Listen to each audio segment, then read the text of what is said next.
Pak, gaji manajer Kopdes bakal dari APBN atau gimana Pak? Gaji manajer Kopdes yang lagi dibuka lowongan itu bakal dari APBN? Iya, masih yang baru dulu Pak. Itu gajinya dari koperasi enggak, koperasi saya nggak tahu, tapi yang saya bayar ke koperasi kan hanya cicilan 40 triliun per tahun itu, yang lain saya nggak tahu.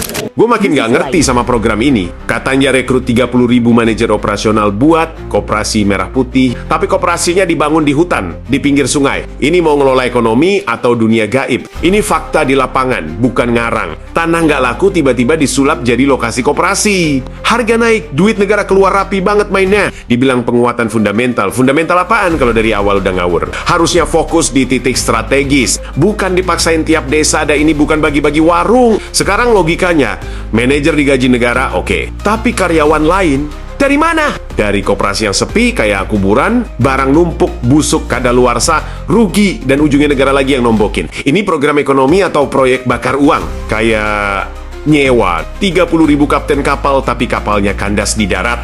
Mau berlayar kemana? Dan jangan kira rakyat nggak lihat bangunan ada tapi kosong. Program ada tapi nggak jalan.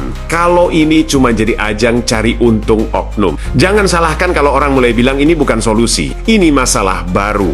Iya, dan yang bikin makin janggal itu polanya berulang, bukan 1-2 kasus. Hampir tiap daerah ceritanya sama. Jadi ini kebetulan atau memang sudah didesain dari awal? Kalau lokasinya saja sudah nggak strategis, siapa yang mau datang? Siapa yang mau beli? Koperasi itu harusnya hidup dari aktivitas ekonomi. Bukan sekadar bangunan kosong buat formalitas laporan. Mereka bilang ini untuk rakyat. Tapi kalau dari awal perencanaan yang nggak masuk akal, yang ada justru jadi beban baru. Ujung-ujungnya tetap sama.